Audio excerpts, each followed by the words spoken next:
各位代理朋友，今天下午好。我们下午3点钟，今天我们讨论的是这个保加利亚的这个项目。那今天的话，我们邀请到我们保加利亚的律师，好来这边来跟大家来做一个介绍。好，今天我们会提到的这个保加利亚的投资移民，也会提到这一个，还有它的一个这个海外的一个代表处的一个那个永居项目。好，两个产品、两个项目会给到我们的这个所有的代理朋友来做一个介绍。那我们先请这一个我们的律师这边，好，那来做介绍一下。那翻译的话是请我们 Andy 这边来跟各位来做一下翻译。各位大家好哈，那我们现在就开始。那这个现在大家在荧幕上面看到的两位哦，一个是这个Peter 哦，就是在大家应该荧幕上面右手边的这一位哦。那左边的这一位呢，律师呢是这个他的父亲哈，Mr. Markov 哦。所以今天的话呢，就是由他们两位来跟我们大家介绍哦。那我会当他们的翻译。Peter, so why don't we start right now and talk about the bond program and also follow up by the representative office program. All right, this is absolutely fine. So first, I would like to give some time for Advocate Vasil Markov to introduce our firm and himself, and then we can focus on the Citizenship and Investment Program. Така, Марко, ако искаш да мога да се представим. Здравейте, уважаеми слушатели. Имам честа удоволствието да ви представя себе си, адвокат Васил Марков и собствения ми екип, който се състои от 10-12 човека. По принцип, ние развиваме нашата дейност приоритетно в областта на бизнес и миграцията. Следствие на тази дейност имаме множество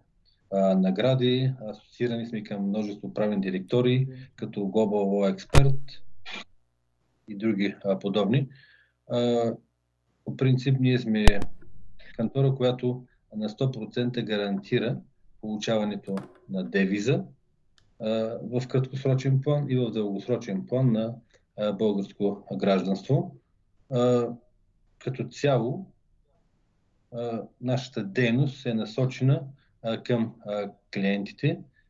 те да бъдат доволни и да изпълним всички тяхни искания и желания. Това е нашето мото, да сме в полза на нашите клиенти 24 часа в денонощието, като се стремим те да бъдат максимално обгрижвани от започване на самата процедура до нейния край. Не сме най-голямата компания, занимаваща се с тази дейност, но може би сме най-добрата в Република България, поради простата причина, че при нас всичко е на 100% прозрачно, работим с професионалисти, документооборота изцяло се изработва от нас, който гарантира добро качество на самия продукт. В тази връзка търсим партньори, с които да разрастваме нашата дейност и да отговорим на нуждите на азиатския пазар. Hello to all of our listeners. I'm Advocate Vasil Markov. It is a pleasure to take part in this conference. I was practicing the legal profession since 2005, and previously I've been working for the Ministry of Interior for another 15 years. Our law firm is mainly focused on providing services related to Bulgarian immigration and citizenship. Our law firm was numerously awarded for its profound expertise in Bulgarian immigration and citizenship law by the prestigious international guys like Global Law Experts, Corporate International, and a few others. Our firm is also a member of the Investment Migration Council and also International Tax Planning Association. We have excellent working relationship with all the authorities involved in the process of obtaining Bulgarian citizenship by investment. These are the Bulgarian embassies abroad. The procedure starts with applying for D visa, with the immigration office, with the with the investment agency and with the Bulgarian Ministry of Justice. So now I will leave my son and colleague Peter Markov to continue this conference. Okay, I'm Peter Markov, and I was translating the introduction of Advocate Vasil Markov for you. Okay, let me translate it real quick. OK， 所以刚刚这个Mr. Markov 他本身的话呢，就是在各位左手边的这一位那他本身的话呢就是保加利亚的这个律师那他刚刚他的儿子在旁边是帮他协助做一个翻译那他自己本身的话呢是在2005年开始就是在执行这个律师事务所的这个业务那他以前的话呢，他是在内政部保加利亚的内政部呢。是担任这个主要的这个要职他们的律师事务所主要提供的就是关于保加利亚的移民方面的一个业务那并且特别着重的是在透过这个投资的类别来取得到保加利亚的这个身份他们律师事务所同时也获得了非常多的这个奖项那他们也是很多国际的这个专业的评估单位所推荐的这个保加利亚的移民的律师事务所那他们本身的话和保加利亚这个移民相关的这些政府单位那都是有很好的一个关系在包括说跟在投资人在申请的过程当中所会交涉到的大使馆或者说是领事馆要取得这个 D visa 的这个签证那他们都是有很好的关系，还包括说所发出签证的单位像是这个当地的司法部这些等等都跟他们的律师事务所有很良好的一个关系配合在所以在申请方面的话我们相信对潜在的申请人来说他是与这个律师事务所合作那绝对是有很大的一个优势那接下来的话呢，他的儿子就是各位右手边的这一位Peter那就会接下来跟大家讨论我们今天所会讲解的项目内容。Okay, Peter. So I would like first to start with some introduction about Bulgaria. Perhaps some of our clients, they don't even know where Bulgaria is located. And so for those of you who doesn't know where Bulgaria is located, it is located in the Southeast Europe, shares common borders with Romania to the north, with Serbia and Macedonia to the west, Greece and Turkey to the south, and Black Sea to the east. Bulgaria is considerably a small country. Its population is just 7 million people. The density of population is also quite small. There's by the latest statistics, it's around 64 people by square kilometer, which is compared to some mainland Chinese region, it is 5 times less when they reach around 300 people per square kilometer. From a political perspective, Bulgaria is considered a very stable, risk-free, parliamentary, democratic republic. We have a president who represents the people, and we have a prime minister and parliament who creates the new legislation and run the country. Bulgaria joined the North Atlantic Treaty Organization in 2004, and Bulgaria joined the European Union in 2007. So Bulgaria is already 13 years a member of the European Union. This year, Bulgaria joined the ERM2 mechanism in its attempts to convert the national currency, the leva, the Bulgarian lev, into euros. Regarding the Bulgarian Citizenship and Investment Program, it's important to start with the fact that the Bulgarian passport is ranked 16 in the World for Visa-Free Access by the International Air Transport Organization. So this organization has the largest and most comprehensive database of travel information. So Bulgaria ranks to countries like Romania, Croatia, and Hong Kong. The Bulgarian passport will allow you to travel to 169 countries visa-free. The leader in this category, it is Japan. Having the Japanese passport, it allows you to travel to 289 countries. Other powerful passports, these are the Singapore passport, German, France, Sweden, Spain, And in the bottom, in this according to the index of the International Air Transport Organization, are countries like Afghanistan. 对，所以我们先在讲到项目之前的话，我先稍微跟各位提一下关于保加利亚它本身这个国家的一个背景的一个情况哦，因为并不是大家对于保加利亚这个国家都很熟悉哦，可能过去的话了解的资讯会比较少哦，那我们就简单讲一下哦，那它本身在欧洲来讲的话呢，它是在属于欧洲的东南区域哈。那因为国家本身很小，它差不多是700万左右的这个总人口数哈，那每1平方英尺的人口的比例的话，大概是64个人哦，所以跟中国的一些这跟整个中国比较起来的话，当然它自己就是一个比较小的国家哦，但是虽然国家小归小，但它在各方面的话，事实上都还是很进步了，包括说它在整个政治方面哦，那他们都是非常的稳定哦，也是非常安全的一个国家。那国家的话是由国会还有这个总理哦来这个来制定哦这个法律哦来管理这个国家哦。那在2007年的时候呢，保加利亚它是正式加入到欧盟哈哦，所以它加入欧盟的时间的话呢，也已经有13年的时间了。然后在今年的话呢，他们是有在进行这个保加利亚当地货币哦要转换成为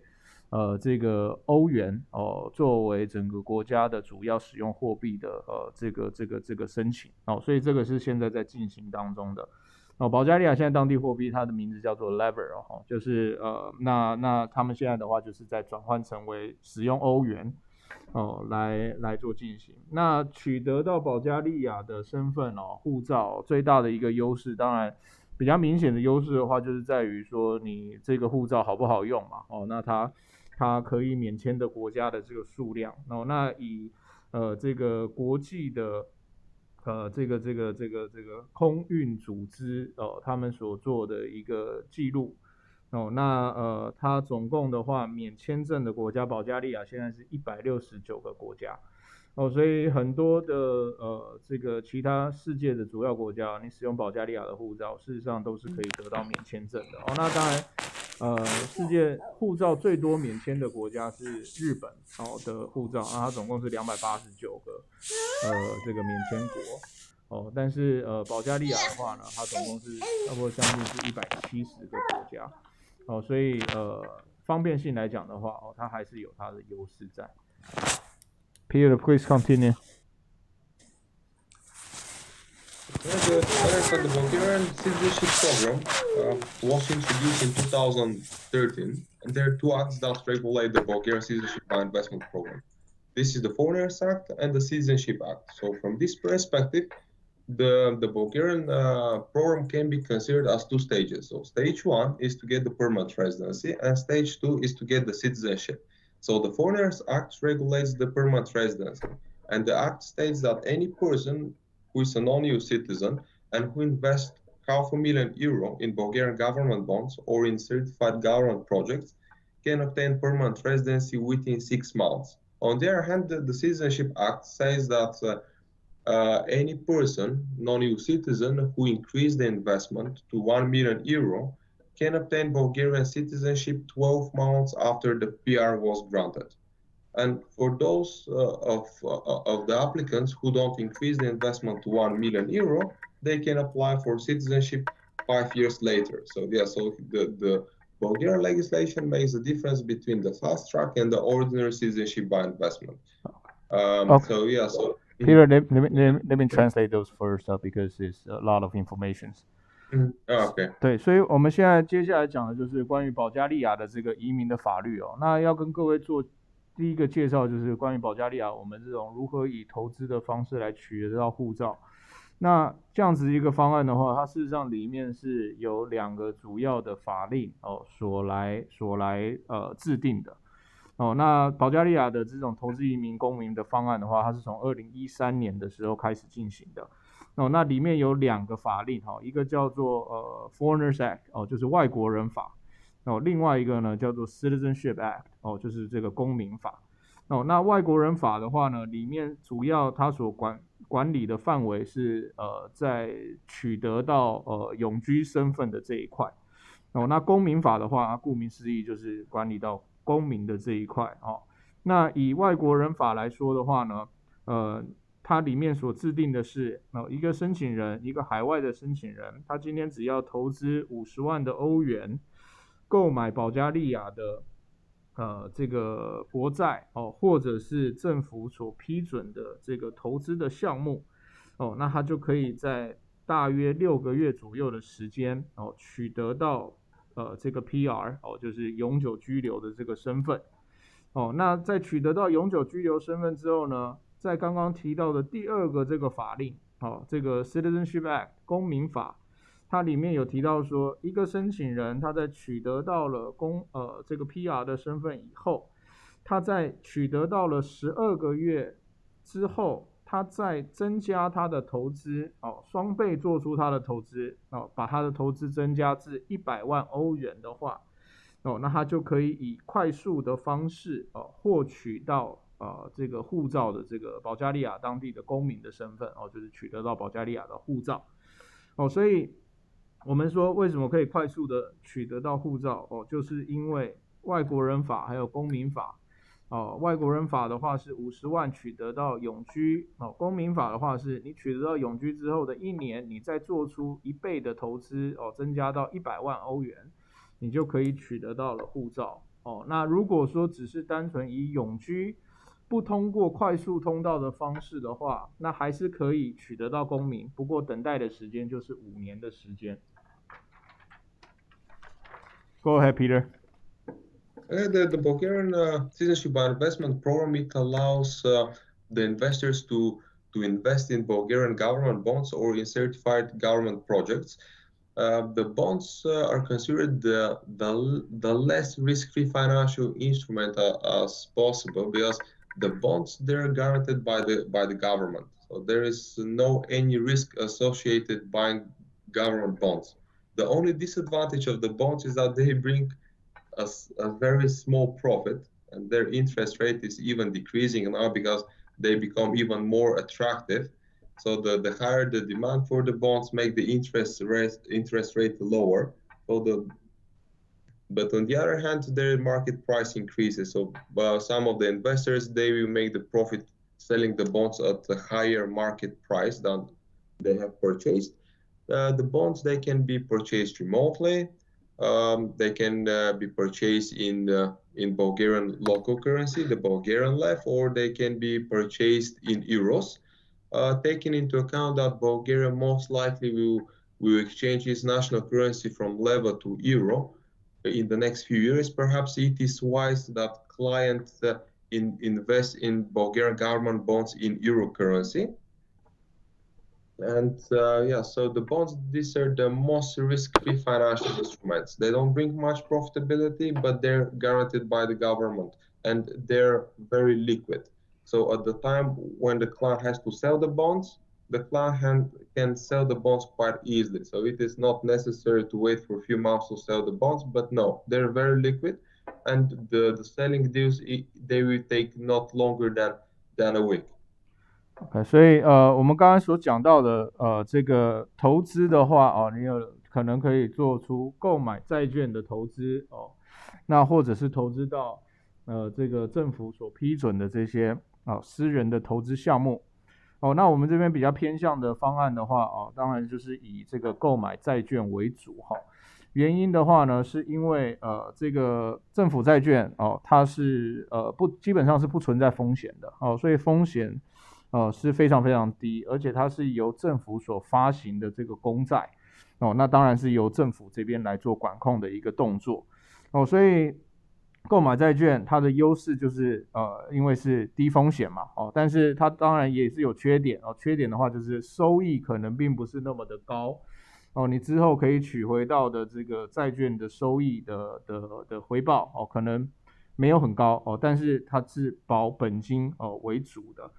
因为像现在的情况的话因为市场上对于保加利亚政府所发行的公债的市场需求量一直都在增加所以因为市场的需求量增加的关系哈，那导致说这个债券的收益的利息可能就降低但是另外一个方面的话是因为市场的需求增加而导致说债券购买的价格也往上升了所以你可以卖出去，未来可以把这个债券变现卖出去的话，你可能收到的回报还比你一开始投入进去购买的价格，你可以卖到更好的一个价钱所以这个是债券的一个情形。那至于购买的流程的话，它可以是以通过海外的不用在本地购买通过海外的这种方式来做电话或者是做邮件方面的一个购买那债券的话，它本身有不同的货币计价那主要分为2块可以是以这个当地货币 lever 来做计价的或者说是选择以欧元来做计价的这个债券那因为刚刚一开始有提到说之后的话现在是在申请转换保加利亚的当地货币变成是将来要以欧元为主嘛那有这样子一个转换过程所以很多申请人他可能偏向一开始购买的这个债券就是以这个欧元来做计价的所以我们讲说它的缺点，可能购买债券它的缺点是债券本身的回报并不会很高但是优点是在于它是很稳健的一个投资，基本上是没有风险的投资，并且将来在市场上它是有极高可变现的这个产品所以将来在做销售的时候你是申请人，他是不需要等待很长的时间才可以把他手上的持有的债券销售那他是很快的就可以达到变现的一个动作。Go ahead, Peter. The Bulgarian government bonds, they have to be maintained for 4 years. So once the client purchased the bonds, there are 2 years to citizenship, and once citizenship is granted, the applicant has to maintain the bond investment for another 2 years. So the total period for maintaining the investment is 4 years. 2 years before the citizenship and 2 years after the citizenship was granted. And it is important to know that our firm, it provides the financing bond option exclusively. So we can assist our clients to apply for financing. So they don't need to invest the entire amount of €1 million, but they have to invest slightly more than half of this amount. And so we provide the financing and we provide this exclusively. Regarding also thinking more about the Bulgarian bonds, their rating was improved last year. So actually, Standards and Poor's and also Fitch, they rated Bulgarian government bonds BBB, and which is when the last improvement was BBB minus, so now it is BBB, and on the slides you can see that the Bulgarian bonds, they're rated better than the bonds of Italy, Hungary, Portugal, and Cyprus. So Bulgarian bonds, they're considered really risk-free. And another indicator of the risk-free of the Bulgarian government bonds is the interest rate they pay, because they're very, very, very safe. The interest rate they pay out is very, very low at the moment. And so if they become more risky, the interest rate will be higher. So you can generate more profit, but this is not your purpose. You invest in Bulgarian government bonds to get Bulgarian citizenship, not to make some 40,000-50,000 euro for profit. 对，所以我们说整个投资的你所购买债券的持有的时间如果是以这种公民项目的话，你总共持有债券的年限的话，大概是抓在4年的时间因为你在一开始申请的时候就需要来购买这个政府所发行的这个国债那一直到取得到这个身份以后，到可以购买第2张债券，这差不多是2年的时间所以你在取得到公民之前的话，你持有这个债券的时间大概是2年。那政府这边的规定要求的话呢，是在取得到公民身份之后你必须还要维持持有债券2年的时间所以你总共会持有手上的债券，不可以做销售那这个加起来的话是4年那所以在4年的这个过程当中的话，你手上所握有这个债券，这个是申请保加利亚的公民项目它的必要点。那我们这边呢，律师事务所它可以提供的一个服务也是现在在市场上面独家的一个服务就是进行贷款的这个方案那简单来讲的话，就是我们的申请人他并不需要自己掏100万出来做全部债券的购买，而是里面有将近一半的资金有将近50%的资金是可以透过这个贷款的方案来做进行所以自己申请人本身的话，他自己拿出来大概是一半多一点的投资款项来购买这个政府的债券剩下来的部分的话我们就采取这个我们独家的这个贷款的方案来做安排所以这对投资人他的资金的调配相信的话也是比较有弹性的那我们在下面这边的话呢，事实上刚刚有看到这一页还有刚刚上面这一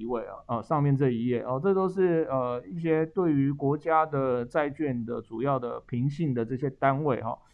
像这个 S&P 还有刚才所提到的这个 Fitch 那这些都是最新的数据，2019年的那现在保加利亚的债券它是 Triple B 3个 B的这个政府的债券的这个评价那比较于上一次的评价的评信的结果的话事实上保加利亚它的还有往上提高因为之前的话是3个 B minus 3 B 减那现在的话呢，它是已经变成是3个 B那它比较欧洲的一些很大的国家，像意大利匈牙利葡萄牙、塞浦路斯那它的评比都是要么是同样好的或者说是比一些国家还要来得更好所以我们相信在债券保加利亚政府所发行的这个国家的公债来说它的稳定性应该是很高，投资也是安全但是就如同刚刚讲的，它并不会有很大的回报的产生可能政府现在所发行的新的公债，它现在所开出来的利息的分配还比以前还要来得低因为它越稳健越安全当然它的收益回报相对来讲的话就会比较低嘛。如果是风险比较高的债券，它可能开出来的利息回报就会高很多但是大家需要了解的就是所购买这个国家的公债你主要的目的性当然并不是说去赚这个中间的利息钱可以赚个多少钱来这样子计算而是你购买是以取得到公民为主要的目的嘛所以当然确保本金还有确保这个投资产品的安全相信是来获得到这个公民护照的这个身份那这才是大家要考虑的主要的因素啦Peter, go ahead. So the benefits of the Bulgarian program, so perhaps this is one of the most important. Why the clients they would like to apply for Bulgarian passport? So the benefits of the Bulgarian passport they're really numerous. So one of the most popular benefits is that it is not required physical residence in Bulgaria. So applicants they don't need to reside in Bulgaria. They just need to come to Bulgaria to apply for the permanent residency and keep the permanent residency for 12 months before they apply for citizenship. But they don't need to reside in Bulgaria. Also, the clients they don't need to be fluent in Bulgaria. There is no language test, so it is not necessary the client to study Bulgarian language. So the interview for the citizenship with the Ministry of Justice, we can arrange a translator. If the client doesn't speak English, we can arrange a translator, and it can translate from Mandarin or from any other language to Bulgarian language. But there is no language requirement. So the client should be perfectly fine speaking their own local native language. So no need of physical residence in Bulgaria, no need of fluency in Bulgarian language. So these are quite important. Also, the Bulgarian program is much more valuable if you have to compare to to the Malta and the Cyprus programs. Actually, the investment requirements for Bulgaria are just half what is required to be invested in Cyprus and Malta. So first, no residency requirement, no language requirement, then half the required investments in Malta and Cyprus. And of course, the fourth and perhaps the best one is that you don't need to invest your own funds, but you can be financed, and we provide our funds with the financing. So you don't need to. So first, it is half the requirements of Malta and Cyprus, and then we make it even half by providing the financing for our funds. Right. And Okay, just let me stop you for a second. 所以主要他刚刚所提到的就是这个 Peter 他所讲到的就是保加利亚项目的这些几个重点的好处哈。那其中我们前面讲了4点哦。那第一点的话呢，就是保加利亚的护照申请哦，不像这些其他国家它有居住的要求。那保加利亚的公民项目的话，你在取得到公民的过程当中，你事实上是不需要居住在保加利亚当地的哦，所以你没有要求说要住满多少天数哦，才可以来做这个护照的这个申请哦。你只要一开始的时候，你可能是取得到PR 的身份，那 PR 的身份呢，在等12个月之后申请公民哦，就这样而已。所以你没有必须要本人是住在保加利亚当地哦这样子的要求哦。第二个部分的话就是没有语言的要求哦，所以申请人不需要会讲保加利亚文哦。那甚至在公民的面谈的过程当中的话呢，也不需要面谈也是可以有翻译的哦。所以我们这边律师事务所也可以安排翻译的这个人员来随同着面试，在司法部面试的哦这样子的一个过程。哦，所以会说中文的翻译哦，这都是可以携带一起来参加面试的哦，所以你也不需要会讲当地的语言哦。那第3个优势的话呢，是你的投资金额款项的要求哦。那比较起来的话，可能跟塞浦路斯和马耳他一些市场上一些其他主流的欧洲护照的这些项目所要求的投资金额大约是这些项目的1半而已哦，所以保加利亚的性价比来讲的话，还有这个所被要求的投资金额，相对来讲会比较低哦。那再来第4点的话呢，就是当然我们是可以提供这个融资的贷款融资哦，所以申请人他不需要自己口袋里面拿出来那么多的钱哦。那有一部分的投资资金，我们是可以透过融资的方案来进行安排。Peter. So some other of the benefits are this, that the Bulgarian passport, it is European Union passport. So holding Bulgarian passport, you're entitled to visa-free movement to all other EU member states. And it is not only just the free movement, but you can also work and live there indefinitely. So for example, if you're a Bulgarian citizen, you can go and live in France, Italy, Germany. You don't need to apply for a visa. You don't need to apply for residency. Of course, there are some formalities. Of course, you need to be registered with the local migration office, but this is simple registration with the migration office and the city council in this particular country, which is mandatory. So for example, you like to have if you get a Bulgarian passport and if you go to live in France, of course, you like to have your local address in France and you need to do this registration there. But there is no visa, no residency requirement. So you become EU citizen. Yes, you're Bulgarian citizen, but you are under the EU. So you're a European Union citizen. So free movement of people, and also one other benefit which is extremely important is that your children they can study in the entire European Union at very discounted tuition fees, which are only for EU citizens. And if you have to compare the tuition fees for EU citizens and for international citizens, so perhaps for international citizens they're at least 4 times higher. And yes, this is important. Also, some of our applicants, they do the investment in Bulgaria because of the tax reasons. So Bulgaria, it is the tax haven of the European Union. Bulgaria is the only country in the European Union where the tax rate is flat. So regardless how much income you generate, you always pay flat 10% income tax. It is not progressive tax. It is not like Belgium where you have to pay around 50% tax of your income. In Bulgaria, it is just 10% flat rate. So this why it makes many West European companies to to outsource or relocate some of their processes to Bulgaria just because of the flat tax rate. And of course, in Bulgaria, the labor force is more affordable for companies, etc., etc. But yeah, so the biggest benefits is, okay, so one of them, this is also the dual nationality. So the Bulgarian government allows dual citizenship. So if you're a citizen, for example, let's say, for example, if you're a citizen of India, you can also keep a Bulgarian citizenship as well. So you don't need to give up your other nationality. 对，所以我们还是在继续讨论说这个保加利亚的项目的这个优势哈。那第5点的话就是你取得到这一本保加利亚的护照它本身就是一个欧盟的护照因为保加利亚是欧盟的成员国所以这个是一个 EU 的 passport。那这样有什么好处呢？就是你去欧盟的其他任何的国家都是不需要签证的甚至不光只是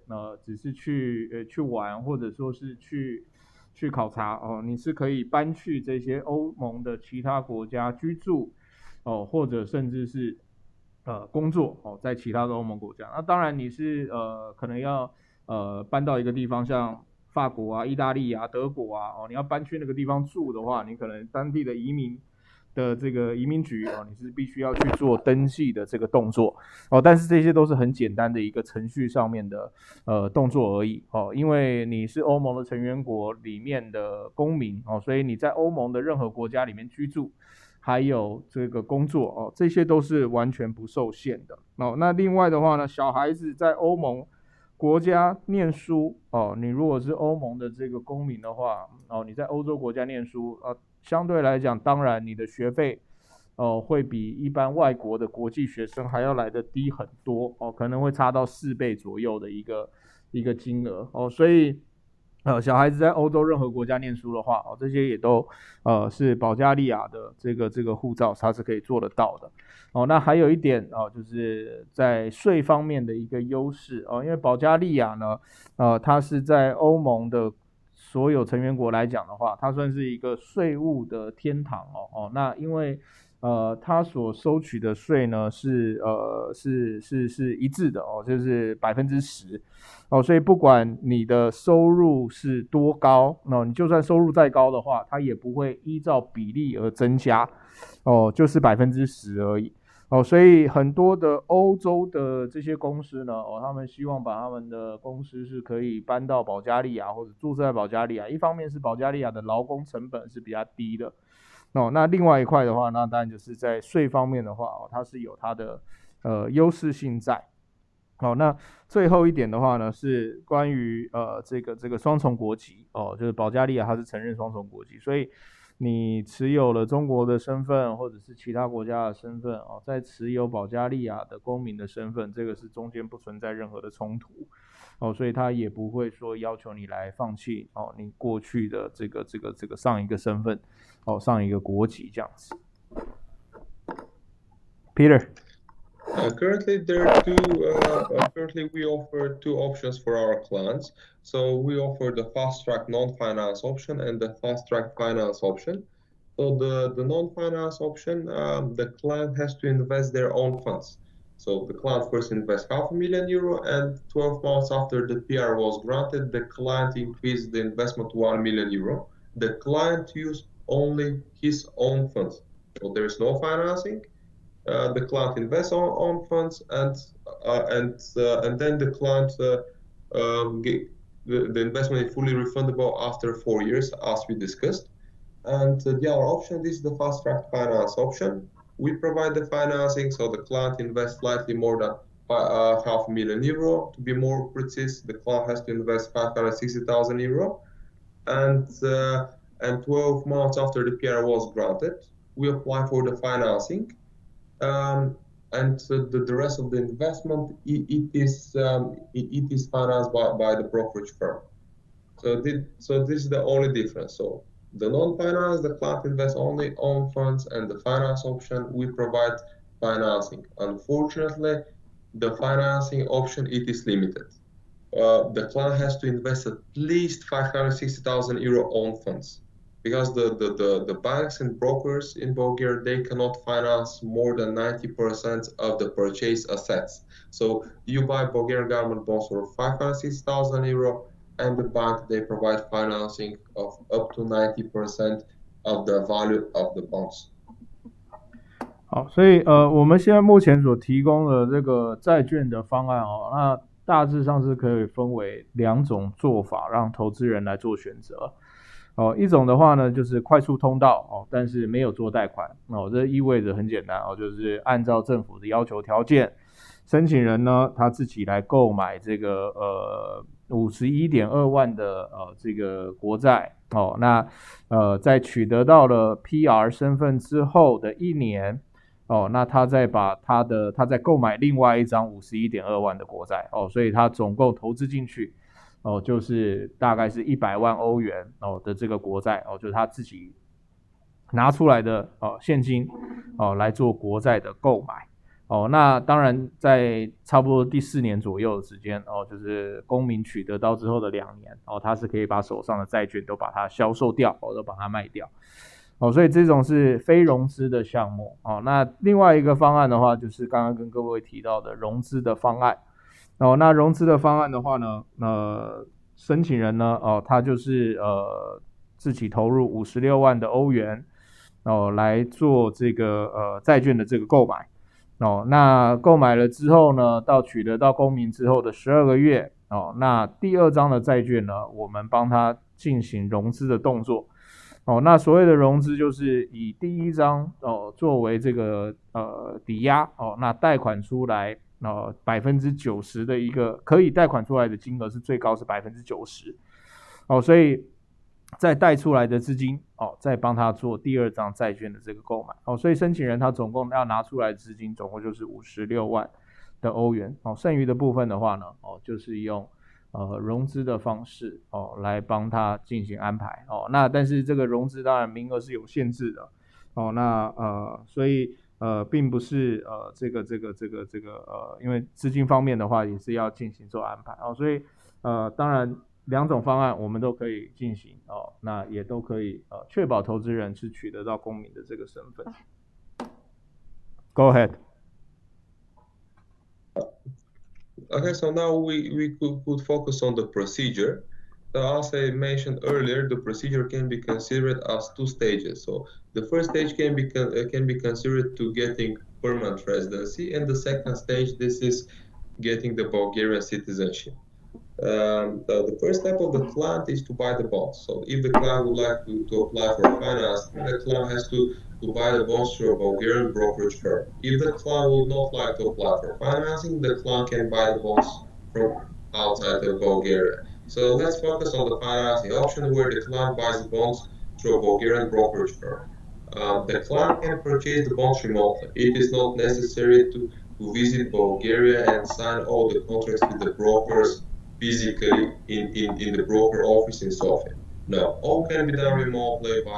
by email correspondence, phone correspondence, and that's all. So once the client buys the bonds, the next stage is to the next step is to apply for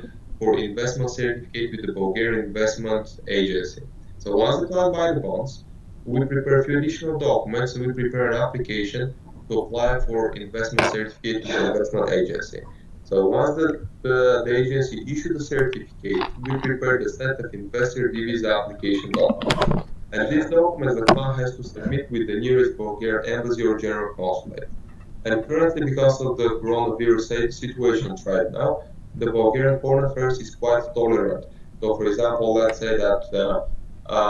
you're a citizen of Hong Kong. Okay, so you don't need to apply for the investor visa in mainland China. You don't need to go to Tokyo or wherever. If you like to, you can apply with the Bulgarian embassy in France. Let's say you're on a prolonged trip to France. You can apply for the D visa in France, and you can receive the D visa in France. So once the client gets the investor D visa, the next step is to visit Bulgaria for a few working days to apply for the permanent residency. So all the set of the permanent residency application documents is prepared in advance. So the client basically needs to come just for a few hours to our office and from our office we go to migration office, the client submits his application in person, and that's all. After 2 to 3 months, the PR application is approved, and the client has to arrange his second trip to Bulgaria to provide biometrics. 所以我们现在讲说整个申请的流程步骤啊。那刚刚有跟各位提到说，主要步骤的话就分为2块啊。第一块的话就是申请取得到 PR 永居，第二块的话呢就是申请这个公民的这个身份申请护照所以先讲第一部分申请这个 PR 永居的这个流程那申请流程的话呢2种方式如果今天我们是进行融资的方案的话那它必须要透过保加利亚当地的这个投资 broker 投资的这个证券公司来进行债券的购买。那如果今天申请人他是不使用融资方案他所有的投资金额他都是自己拿出来的话他事实上是可以使用海外的证券公司他自己本身就有在合作配合的证券公司来进行债券的购买但这一块的话我们今天可能先不讨论我们先讲的就是透过以融资的方案来取得到这个来进行保加利亚的这个项目所以第一步的话呢就是与这个证券公司之间要签约那保加利亚当地的证券公司申请人他是不需要自己本身飞到保加利亚当地来进行合约的签署或者是开户的动作所有的这些动作它都是可以在海外透过电子邮件的方式或者透过电话确认的方式来做进行所以这边是提供比较多的弹性可以给申请人那在购买债券完成了之后呢我们第二步骤就是要向保加利亚的投资单位来进行这个投资证明证书的这个动作投资证明证书一下来以后呢我们律师他也会准备所有相关的这些文件来让申请人申请一个叫做保加利亚的 D Visa 低签证的这个签证的取得。那低签证的话呢是要向海外保加利亚的领事馆或者是大使馆来做申请但是低签证它也是本身有一些弹性在因为比如说作为一个香港的申请人他今天是理论上来讲的话是要在北京的领事馆或者说是上海的领事馆来做低签证的递送但是今天如果这个申请人他不想要去到中国来做递送的话或者他想要去其他国家来做递送我们这边也都可以协助安排到不同的世界各地的领事馆来做低签证的这个递送的动作那低签证一取得到了之后呢我们申请人呢就必须要第一趟的飞到保加利亚当地那主要第一次飞进去就是使用低签证来入境保加利亚并且递送出 PR 永居的这个申请那事实上这个申请的时间因为所有相关需要准备的文件都是我们的律师这边他们都已经在前期都已经准备好了所以申请人事实上只要去1到2天左右的时间甚至他真正要做事的可能就只有几个小时的时间从这个在他们办公室律师事务所完成了文件的签署结果再到旁边的这个移民局来做文件的这个递送所以这个动作的话应该是去当地递送 PR 永居的申请应该是很容易的那大概是在几个月大概是3个月左右的时间以后呢这个永居即将要得到批准那这个时候申请人他再飞到保加利亚第二趟那第二趟飞进去的目的入境的目的呢就是要做这个biometric 就是盖指纹还有加上拍照这样子的动作那事实上隔天就可以取得到这个永居卡的就可以直接拿了 Peter Okay, so once the client gets the PR, then the client has to wait for 12 months before the client is eligible to apply for Bulgarian citizenship. So the client provides the biometric, The next day the PR card is ready, the client collects the PR card in person. Then there is this 12 months gap you can see on the slide. There is a 12 months gap before the client is eligible to apply for citizenship. Okay, so a few months before the client is eligible for citizenship, he has to apply for the financing. So we provide full assistance for this. The client can apply for the financing remotely, or of course the client, if he would like to, he can travel to Sofia and we arrange the financing here in Bulgaria. So the financing procedure is very similar to the procedure when the client buys the bonds initially. So it is a bunch of contracts between the brokerage firm and the bank and the client, because it is three-party financing structure. It's a bunch of documents to be signed, and then the client obtains the financing, and then based on this financing, we use the funds to purchase more bonds to make the total amount of investment around, not around, but above 1 million euro. Because yes, and okay, so from this perspective, the procedure is very, very straightforward. And once the new bunch of bonds is purchased, then we prepare a new set of documents to apply with the Bulgarian Investment Agency for a new investment certificate, which states the new amount of 1 million euro. And based on the investment certificate, of course, we also prepare additional documents. We filed the citizenship application with the Ministry of Justice in Sofia, Bulgaria. If the clients they would not like to travel to Bulgaria and apply in person with the Ministry of Justice, the clients can always apply with the nearest Bulgarian embassy or general consulate for Bulgaria citizenship. We prepare all the documents and we dispatch the documents to the client's address abroad, and with these documents the client applies for the citizenship. So regarding the documents for the citizenship application, the client has to prepare no criminal record from home country, no criminal record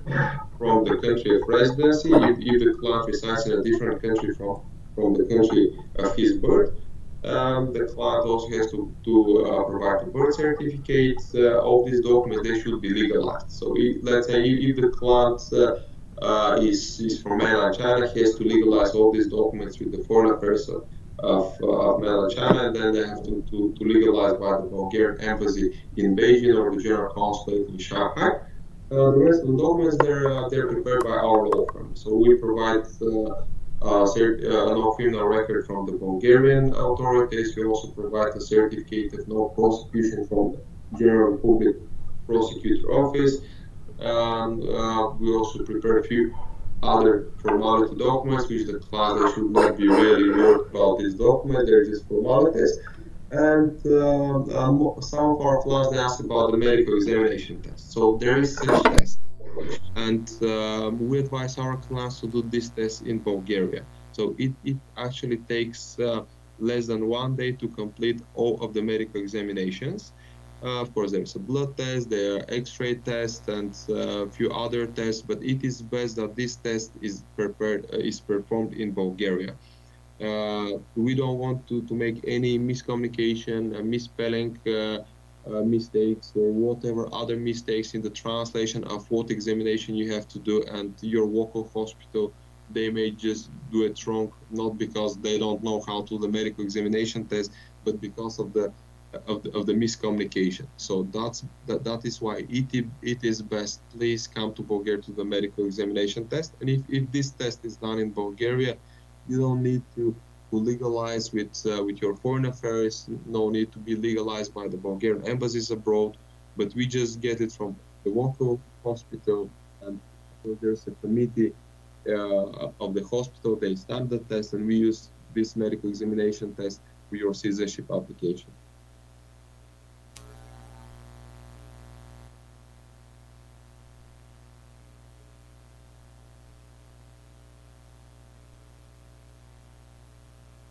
Yeah, Candy, so I think that you could translate this one before I continue. OK, sorry。所以我们刚刚讲到的就是PR 的这个身份取得到之后12个月之后以后呢我们就可以来做这个公民的这个申请。那公民申请的话，我们刚刚有说了，我们是可以提供做融资的这个安排。那做融资的话呢，申请人他也不需要本人到保加利亚当地来进行融资的申请哦。那跟我们一开始做债券的购买的流程事实上是类似的哦。那它也是可以以电话的方式、邮件的方式来进行操作哦，或者说申请人他要想要到当地去跟这个银行见面哦，融资的单位见面，然后当然也可以，我们也可以来做安排哈。但是事实上在海外这些动作就可以完成了哦。那所以我们在申请 PR 取得到在申请公民之前几个月的时间，我们就会来进行融资的安排。那银行将款项贷款下来之后呢，我们将这个取得到的融资的资金再去购买保加利亚的国债，来让整个申请人他所购买的全部国债的金额增加到至100万的欧元那所以这个过程的话，应该是很单纯，而且也是很简单明了的那取得到了这个100万的欧元的购买的证明之后呢，我们也会向投资部保加利亚的投资部进行投资证明文件的申请那取得到文件的申请之后那再来提出公民的申请那公民申请的话呢，事实上你要进行这个面试的动作、申请的动作你是不一定需要调到保加利亚当地的你也可以是在这个领事馆大使馆就可以完成这个公民的申请那所需要的这些文件事实上申请人所必须要提供的文件很简单差不多就是无犯罪记录它是本身国家的自己居住国家无犯罪记录还有或者是他有身份的国家的无犯罪记录，加上他居住国家的无犯罪记录所以第一个的话就是无犯罪记录的提供再来的话呢就是出生证明的提供那文件的话呢他们必须有要求要进行双认证的一个动作第一个就是由中国的这个外交部来进行做认证那第二块的话呢就是要由保加利亚的领事馆来进行文件的认证所以是有一个双认证那除了刚才提到的无犯罪记录还有这个出生证明以外的话其他事实上所有相关的文件都是由他们律师事务所这边来协助进行准备的所以这一块的话呢我们事实上客人要做文件方面的准备事实上也是很单纯它并没有那么的复杂那再来就是公民要做的这个体检取得到公民护照之前要来做这个体检的动作体检它是可以在海外做啦但是我们律师这边建议的话呢它是最好是可以到保加利亚当地来做体检因为当地做体检的话有几个好处你可能所做体检花费的时间不超过1天的时间所以你进去做体检它是可以安排很快，而且它是在任何保加利亚的这个医院来做体检的安排，所以文件所做出来的体检的文件它也不需要经过翻译，也不需要经过认证的动作所以相对来讲的话它是比较简单，也是比较方便的所以当然这个是应该到之后的时候，我们申请人在进行申请到最后一步的时候再来进行的选择所以大致上的流程差不多是这个样子。 Peter go ahead. The family members of the main applicant can also apply for permanent residency and Bulgarian citizenship. There are some limitations. The spouse, she can apply for Bulgarian citizenship only after 5 years of permanent residency was granted. On the other hand, the children below 18, they can apply for Bulgarian citizenship straight after the main applicant was granted Bulgarian citizenship. And the children above 18, they have to first apply for a certificate of Bulgarian origin with the state agency for Bulgarians abroad, and then once they get this Bulgarian origin certificate, they can apply for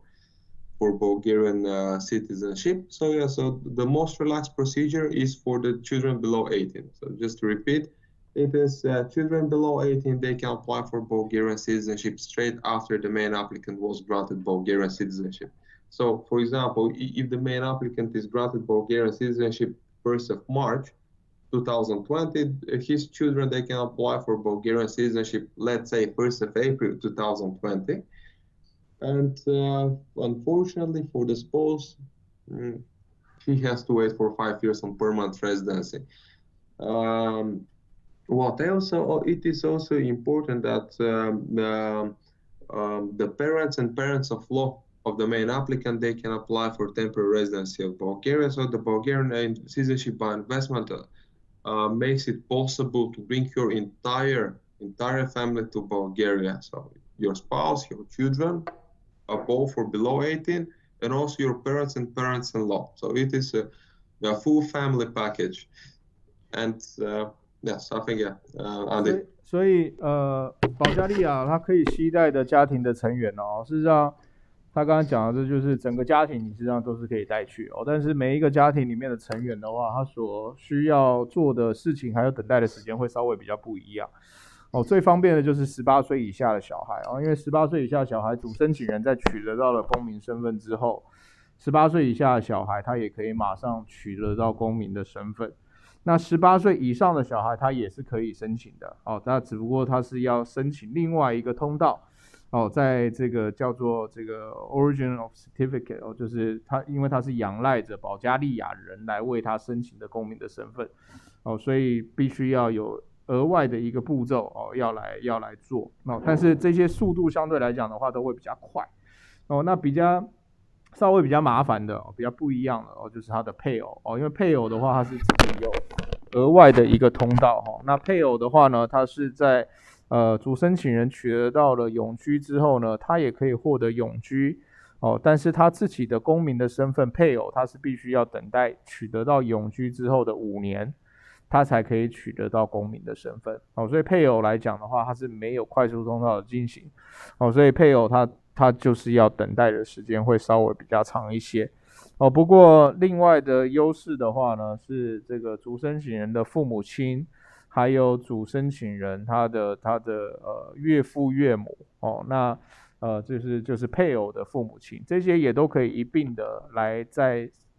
也可以一并的带去哦，但是他们所申请的是临时的这个1年的。居留权哦，那每1年它是可以续的哦，所以这个父母亲的话呢，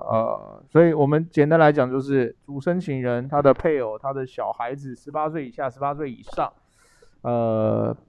自己的父母亲还有配偶的父母亲哦，都可以在同一个申请当中哦，那透过主申请人取得到身份哦，这些家里面的成员哦也都可以取得。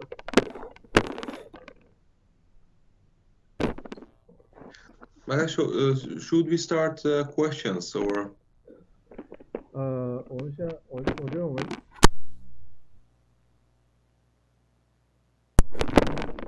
Peter, I think we continue on with the rep office program, and after that we can open up for Q&A.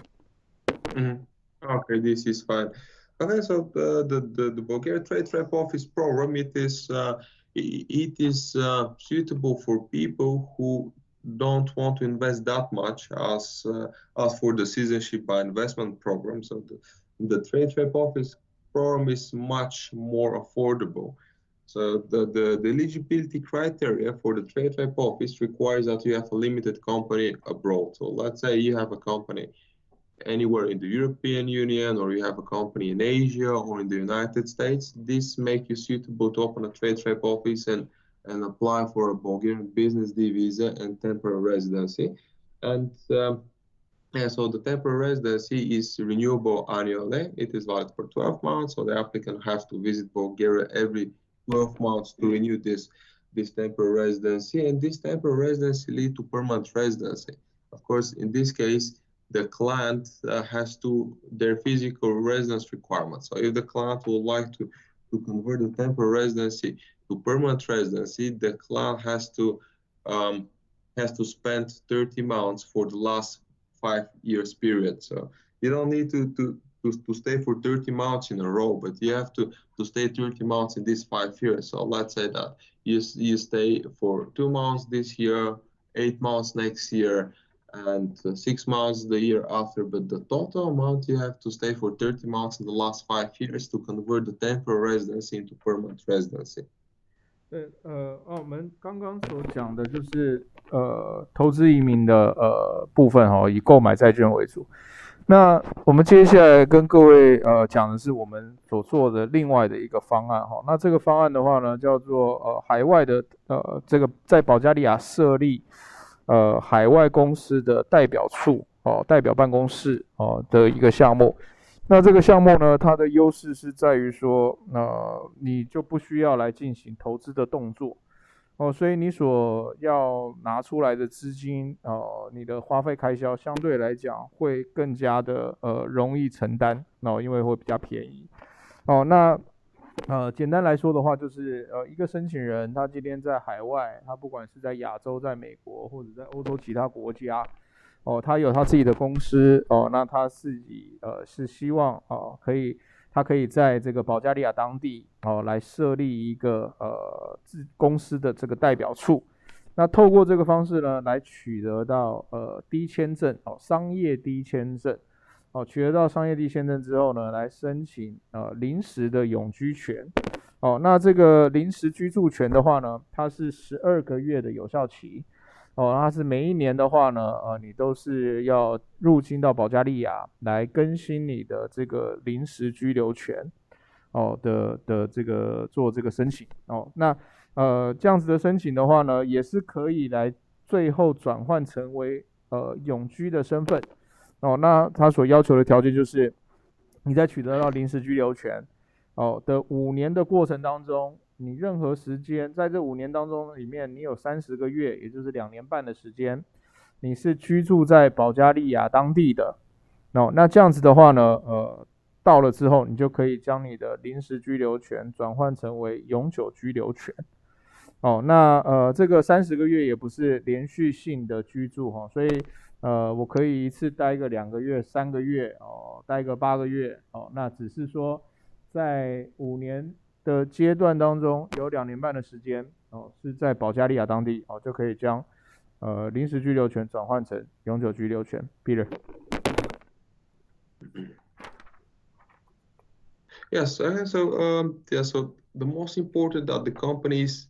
incorporate at least 2 years before applying to opening a trade rep office in Bulgaria. So it is quite simple procedure actually. So the client only has to provide certificate of good standing of his foreign company, also has to provide the financial information. This can be financial returns for the last 2 years and a certificate of no liabilities. In the case the clients they cannot provide some of the documents, the Bulgarian Commerce Chamber, it gives the possibility to provide a substitutable document. So for example, if you cannot provide a certificate of no liability, you can simply sign a declaration that you have no liabilities. And yeah, so based on all these documents, they have to be legalized. The legalization procedure depends on the country where the company was incorporated. So let's say if you have a company in Hong Kong, it is very simple. In this case, you just have to apostille legalize the set of incorporation documents, and this is absolutely sufficient to get the registration done in Bulgaria. However, if you apply with a mainland China company, in that case, you have to legalize the set of incorporation documents first with the Ministry of Foreign Affairs China, and then with the Bulgarian Embassy in Beijing or the General Consulate in Shanghai. And yeah, so having all these documents properly legalized and delivered to our offices in Bulgaria, we apply for the registration of the trade rep office with the Bulgarian Commerce Chamber.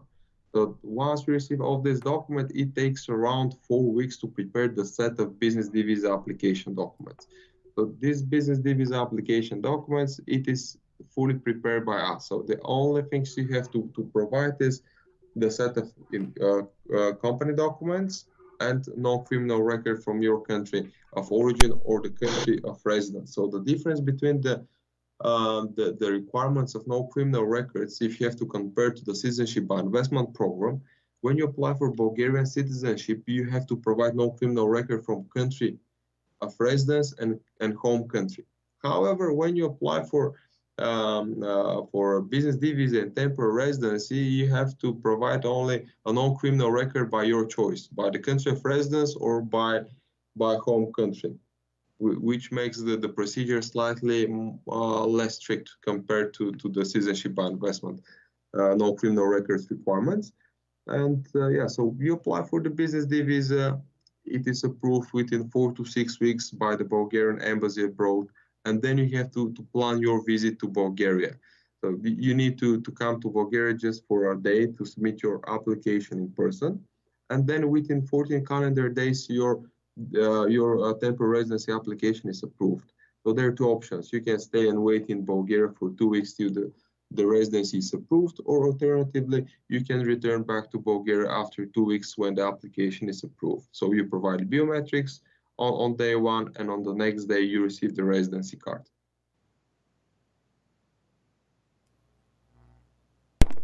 好，所以整个申请的过程当中哈，在这个所要提供的当然就是海外公司所使用到的这间公司的这些相关的文件包括说这个公司是否在 good standing 就是公司有良好的记录的证明还有公司的章程、公司的财务的这个文件在过去的这个2年，那很重要就是可以使用的这个公司，它必须是要在申请之前的2年就已经成立也就是成立时间有2年以上的公司才可以运用来做申请所以提供财务文件、公司章程、公司的注册资料这些东西等等那并且向当地的政府单位进行文件的双认证的动作刚刚有提到说，如果是在中国的话，在中国的这个外交部进行认证保加利亚的领事馆进行这个双认证的这个动作，或者说在香港的话也是同样的要进行认证的一个动作那所有的文件提供给了律师那律师这边的话呢，就会协助来做 D visa 它是商务 D 签证跟这个我们刚才说的这个投资公民的计划事实上是类似的它也是要走一个 D 签证的流程但这次的 D 签证的话呢，它是商务的 D 签证那取得到了这个 D 签证，但是有一点比较不一样的地方，就是在这个无犯罪记录的提供如果是刚刚的公民项目计划的话，你的无犯罪记录是要求说你的居住地还有你自己本身国家你自己的国籍的这个地方所提出来的无犯罪记录但是如果你是进行这种海外办事处的项目的话，你的第一签证所要求的这个无犯罪记录它是让申请人自己来选择，你是要居住国家的无犯罪记录提供，还是你是这个自己的 home country 你自己的国籍的这个国家的无犯罪记录提供所以它这里面是有一点巧思在的可能会也是相对来讲比较容易一些的那在第一签证取得到了之后呢，就要跟刚刚的公民项目计划一样你是飞到这个保加利亚要入境保加利亚当地那来做这个临时居留权的申请那临时居留权的时间呢，大概是14天左右的时间14个工作天所以2个礼拜的时间所以申请人他可以选择你是在保加利亚境内等14天取得到这个临时居留权或者说你是可以这个离境之后再入境取得这个临时居留权就做这个 biometric 盖指模还有这个照片拍照的这个动作所以简单的流程大概是这样子的一个情况。Peter, you might also want to talk about if they do not have an overseas company, we can also help them to obtain one.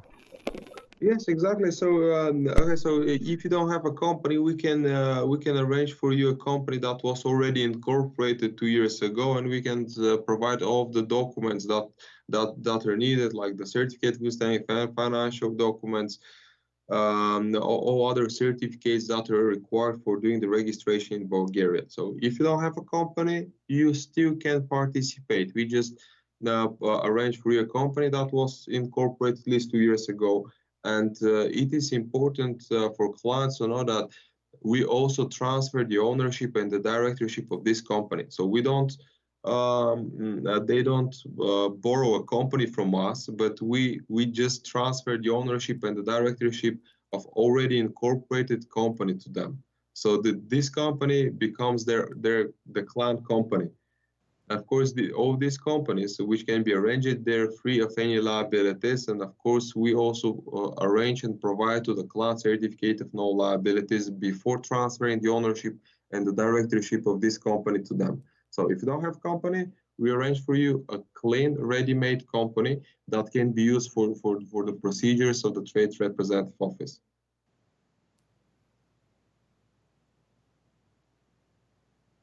And perhaps it is also important to know that this trade representative office program, it also leads to citizenship. Actually, in this case, it takes longer because it is not investment. So you're not considered investor. You can be considered as a business person,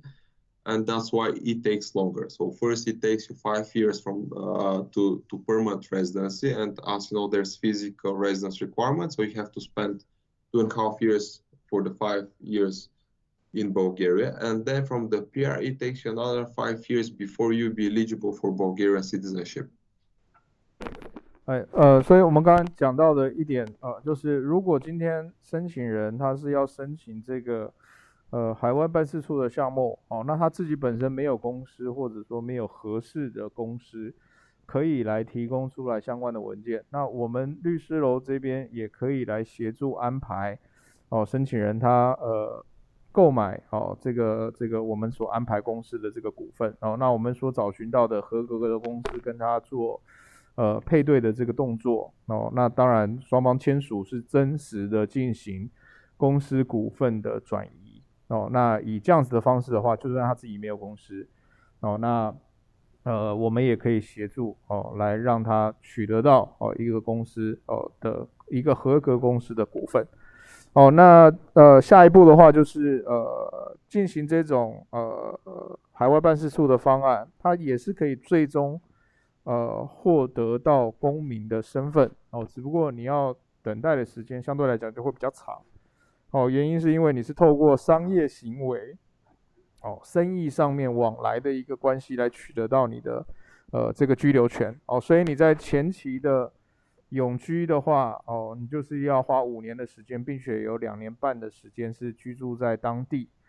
你才可以取得到永居的这个身份，那取得到永居之后，透过一般的方案，你还是可以在5年之后取得到公民的身份，所以虽然时间花费的会比这个债券的投资债券的公民方案来得久来得比较长但是最终还是可以达到取得公民的目的。Peter. Okay, so if you have any particular questions, I can talk on them. Peter, I think the next slide, if you can see our presentation, we actually put up some photos of the possible or potential properties that the client may want to acquire because if the rep office program requires them to physically presence in Bulgaria, they might need to find a place to stay in, and we can just show them some of the example that you provided to us yesterday on this apartments properties. Okay, yeah. So for those of our clients who would like to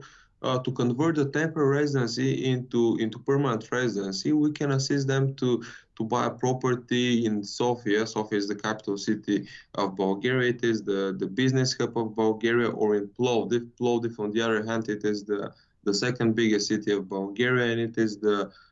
tourism and history hub of Bulgaria. Actually, Plovdiv was awarded European Union Cultural Capital for 2019, and the city of Plovdiv features common history with the Roman, Byzantium, and Ottoman empires. And actually, in Plovdiv, you can see amphitheaters similar to those in Italy. So the Plovdiv is rich of history. So we can assist our clients who like to reside physically in Bulgaria to qualify for the permanent residency to buy a property in Bulgaria. Currently, there are many new projects. So there are projects. For example, in Sofia, there are many projects nearby the Vituša mountain, or there are some other projects which are closer to the city center of Sofia. But I'm talking mostly about new buildings. So, and they're attractive, and currently, currently the market is going up. So if you buy a property now, it is expected the price to increase in the next couple of years till you qualify for the permanent residency. The procedure of buying a property in Bulgaria. Okay, so Andy, if you like, we can translate this one, and then I can talk more about the procedures buying a property in Bulgaria. Yeah, also maybe after I translate it, before going to the procedure, you can talk about the example that we brought up, like around maybe 60 to 70,000 euro, how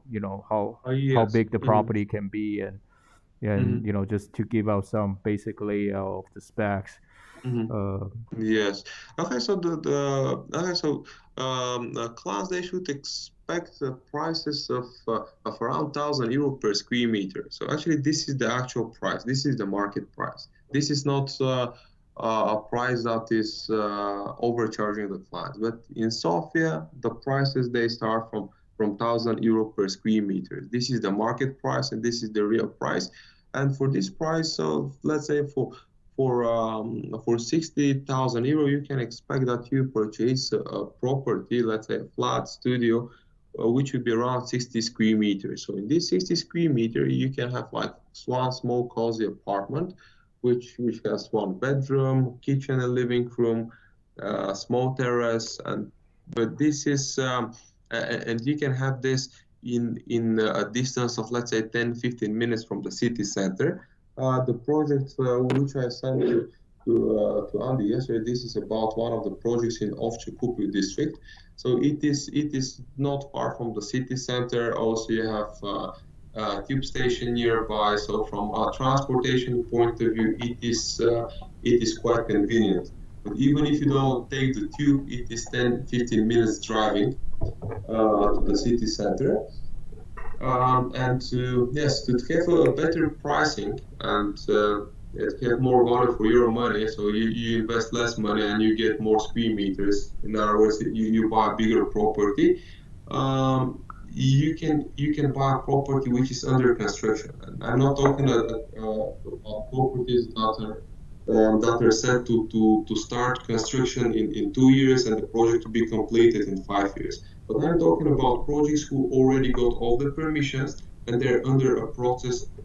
of construction, and that will be fully completed in the next, let's say, year or year and a half. So by the time you decide to relocate in Bulgaria, your property will be fully completed, and you can relocate to Bulgaria and start your Bulgarian journey. 所以我们这个刚刚所讨论到的就是取得到临时居留权的这个身份，但大家有听到重点的话，是你临时居留权要转换成为永久居留权的话，它事实上是有一个居住要求就是要5年，要住满2年半